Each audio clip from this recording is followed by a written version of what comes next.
everybody. Welcome to the Sheldon. Oh, it's so good to see you here. I'm Stefanie Kirkland. I'm the Director of Programming, and I've had an exciting 2 days with LADAMA. They have been so much fun engaging our community. They wouldn't be here without the Whitaker Foundation's support, so we always want to thank them wherever we go. And also they got to go to WashU Music Department yesterday and work with the kids, so we also love our partnership with WashU. But as you know, we couldn't be here without all of you filling our seats, so we always thank all of you for being here. This is a real treat to get to have a conversation with them, so let me go grab them.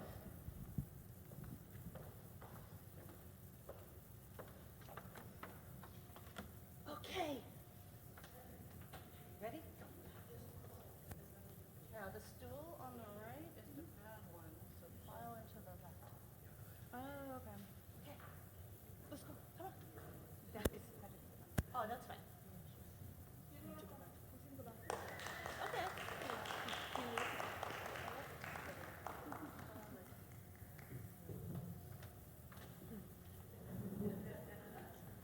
She'll come join us? Yeah. Okay. Of course, Dama is coming. So great to have you guys here. Oh, family. I'm going to hand the mic over and ask them to introduce themselves, where they're from, and sort of talk about the instruments they brought with them today. Hi, my name is Mafer Bandola. I play a traditional instrument from Venezuela called Bandola, and it's right there. Yep. How are you doing? Thank you for coming earlier. I'm Lara Klaus. I'm from Recife, the northeast of Brazil. I am a drummer. I play some traditional percussion. And today I also brought this instrument. It looks like a tambourine, but it's a pandeiro. It's from the same family of the tambourine, but it sounds different. It doesn't look so different, but the way we play is different. So you're going to check on the show. My name is Sara Lucas. I actually grew up here. My family's here tonight, so that's awesome. I play an electric guitar, and I play raspa from Colombia, and I'm learning how to play capachos from Venezuela, because everybody in the band can play hand percussion, so I'm joining that as well. So. Hello, everyone. My name is Daniela Serna. I'm from Bogota, Colombia, and I play Latin percussion. That it's my set, but the first drum on my left, your right, is called tambor alegre, which means happy drum, and that's my main instrument that I've been studying, traveling through the coast of my country and connecting with communities. But I also study and play congas and all kinds of Latin percussion, and I'll be singing and rapping today in the show. Great. We're so excited. So you guys all came from very different backgrounds and learned music from different teachers and different ways of learning before you all came together. So they all met 2014 at the U.S. Bureau of Education brought together a cultural festival or a residency. It's the same program that's been going on. First Sounds, I believe, also funds it. The where you guys met. Mm-hmm. So One Beat, yeah. So it's still going. It started in 2010, I think, right? So it's an amazing thing. People from all over the world get to come and explore residency and share their music. And it's really about bringing social conscious to these artists and letting them share their practices. So before you guys got there, maybe you can tell us a little bit about where you studied and how you made it to that residency. I learned my instrument by oral traditions, so there is no school specifically to learn this instrument. You just sit with someone in a place and then you learn. You just repeat what the person is doing. There is no logic specifically about name of chords, melodies, or volume, or softness. It's about repeat what I'm doing. And this instrument is generally played by male musicians, yeah, and is is around a specific culture, which is from the high plains of Venezuela. It's a really hot place there. The culture is similar to the cowboy culture in the United States. So there is, the lyrics talk about the land, about cows, about chickens, about the relationship of the humans with animals in the everyday life. The rhythms are called with names of animals. And so the way that I get through the music during the first years I was learning that instrument, it was about the context and the relationship with the instrument, the music, and the land and nature in general.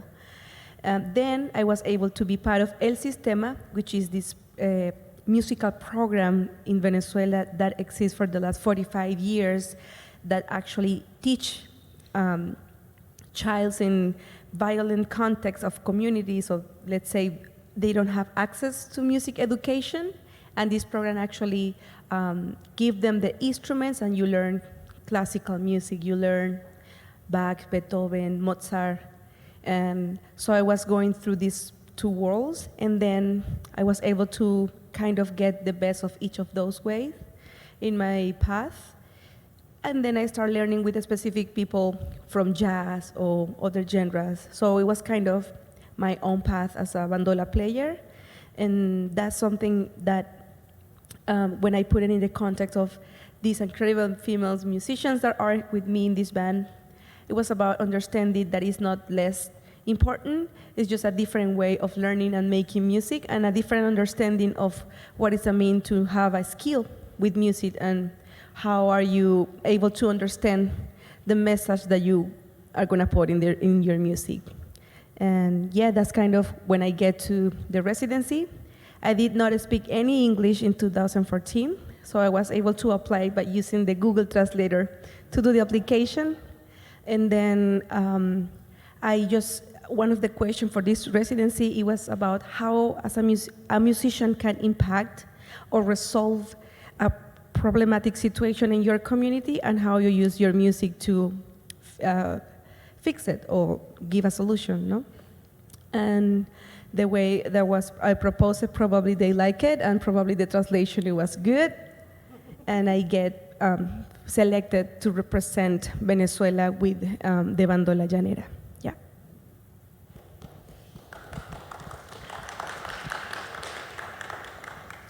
My musical education started when I was 6 years old in a school called Nueva Cultura, which means new culture. I was going every Saturday to study guitar, voice, and percussion.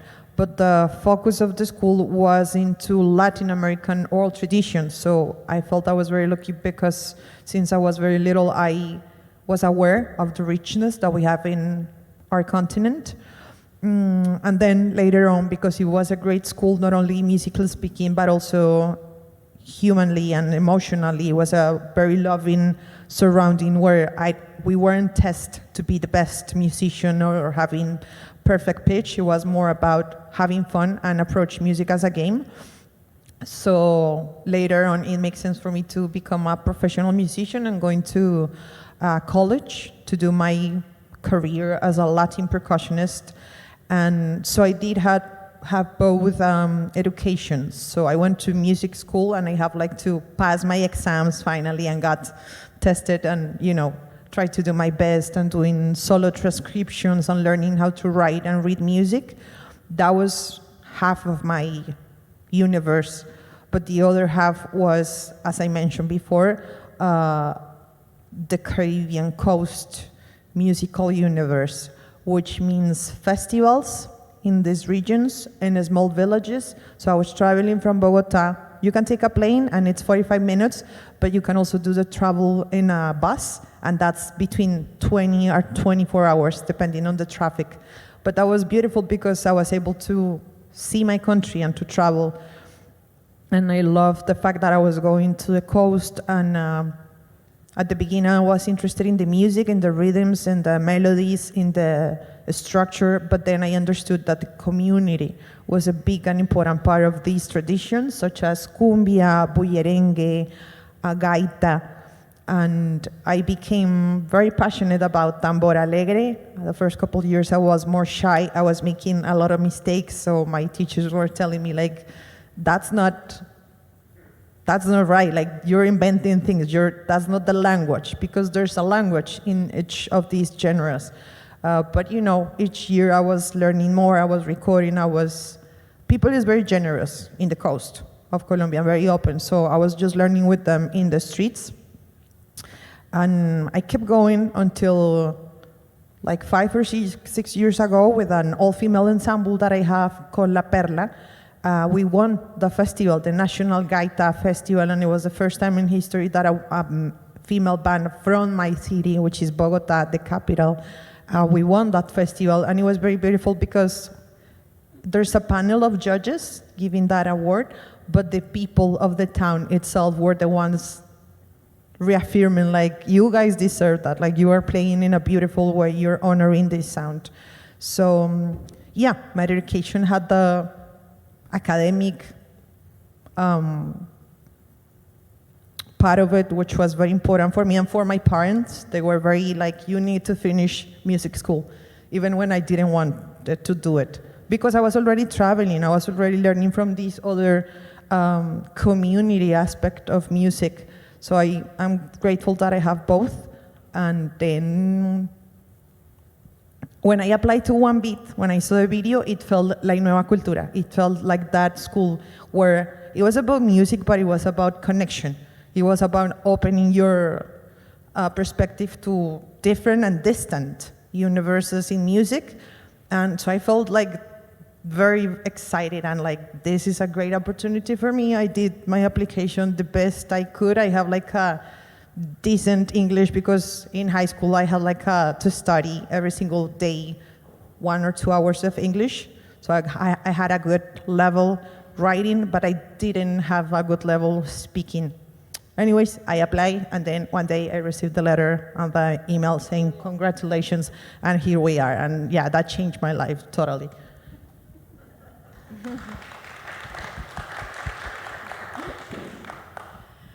So for me, I started very, very young. My mom told myself and my sister, you have to do something in arts. Let's see if you like. So I didn't want to go to ballet. I would never wear the outfit. So so I went to music and I started studying piano, and then I migrated to the classical guitar. In Brazil we have the classical, but it's the same instrument, and we play popular music. We call popular music like all the rhythms, the traditional rhythms from Brazil, like samba and many others. So I studied for a long time, guitar, I always like to sing.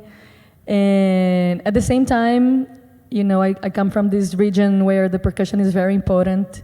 Everyone playing together and, walking these parades with these instruments, many different rhythms and many different instruments. And since I was a teenager, I started being involved and being part of that. And I started studying drums in conservatory, and I realized that I wanted to keep doing that. So for a long time, I focused on percussion and drumming, and I went to the university. I did music education, and at some point, and I played with many artists, many different bands. I traveled a lot in Brazil and abroad with the musicians from Brazil. But then I realized that something was missing. I was like, no, I don't want just to be, playing for other people or playing without a meaning. I was like, I need to do something. And because of the education, I was involved with community, and at that point, I was teaching at an institution called Integrarte. I taught to people with Down syndrome, so it was a very nice institution because they were able to be like a musician, to be actors, not only in arts but in different fields. But the idea was to empower them in arts, in music, in my case. So it felt very inspiring. So I started studying music therapy and understanding all this, the world that's not the performing world. And I was like, no, that's the thing. We need to do music because we love to be on stage. I love to be on stage, but also with a meaning, connecting with community and people and youth. So yeah, I traveled and I started teaching. I came to New York to teach. A friend of mine invited me to NYU to give a lesson, and then I connected with a maracatu, which is a rhythm from Brazil, a maracatu group, and then I was like, yeah, that feels right. And then at some point, one beat came. I was like, I'm gonna apply to that, and it worked out, and I met the ladies. And here we are with LADAMA, because we have, I think, these things in common. We look to the community, we want to do something, we always want to do something to people, so it felt right, and it feels right now. That's it.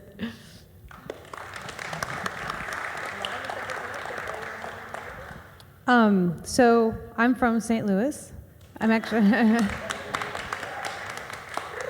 I grew up in University City, and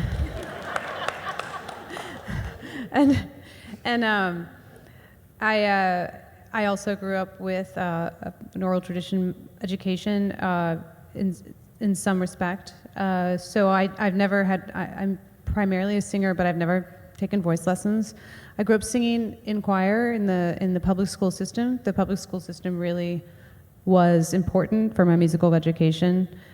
My mother taught me pitch, singing to me as a child, but and then I went to school and I got to sing all the time and do the county choirs, and my parents would take me to jazz clubs and blues clubs and let me sing back when I was a teenager.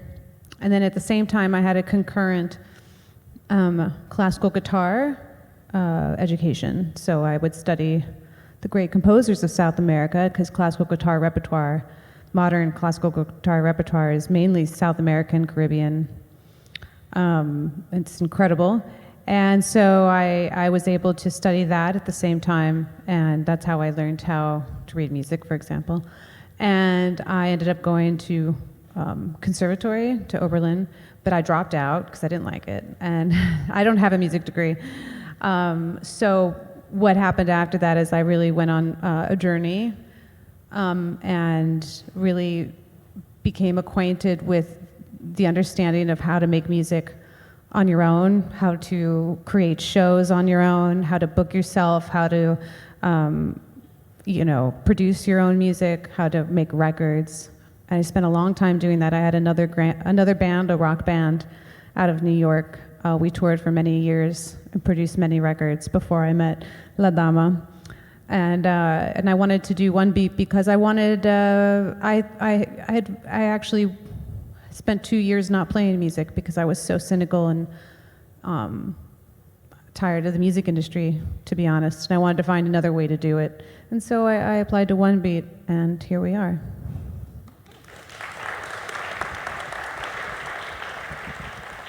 We only have time for one more question, but as you can see, all of these guys come from all different backgrounds, and you're going to hear the electricity of all of the folklore come together as they raise up their cultures to their own voices and make their own traditions. But you guys are all educators, and you've all worked with community, and actually this is LADAMA project. So I'm just going to have you, Miss Maria, just talk about what the project means and how you engage with the community.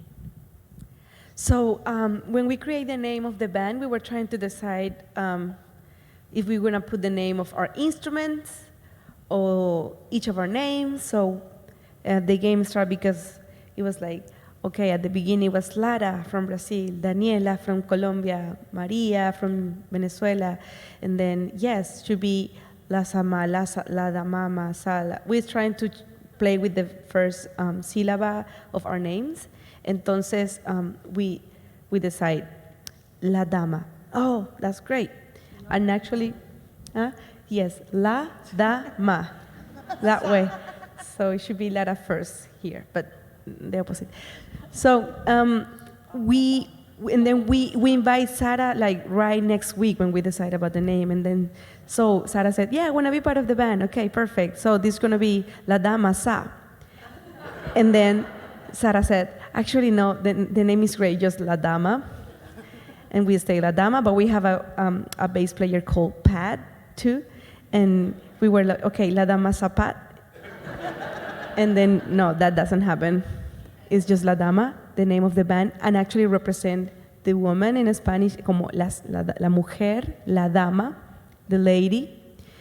We just decided that we think that it's important representation on stage of female instrumentalists, composers that came from oral traditions.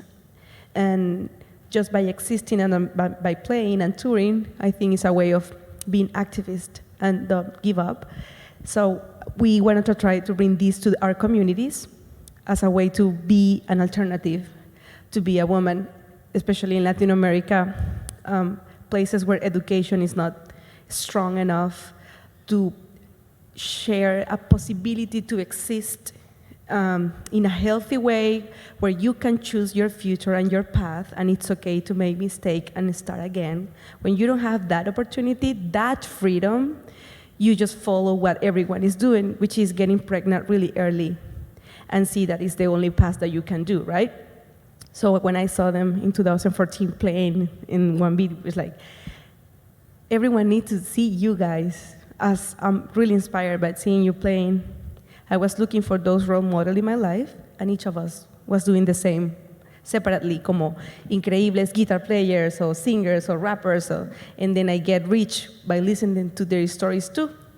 That's the idea of this project, especially in the music industry, where there are many artists that have solo projects, which is okay, but this is an example of collective project that actually work as a collective and support the idea of working between different nations and culture and languages and still keep it alive and still trying to understand each other and trying to translate from each of our culture to 3 language or specific oral traditions.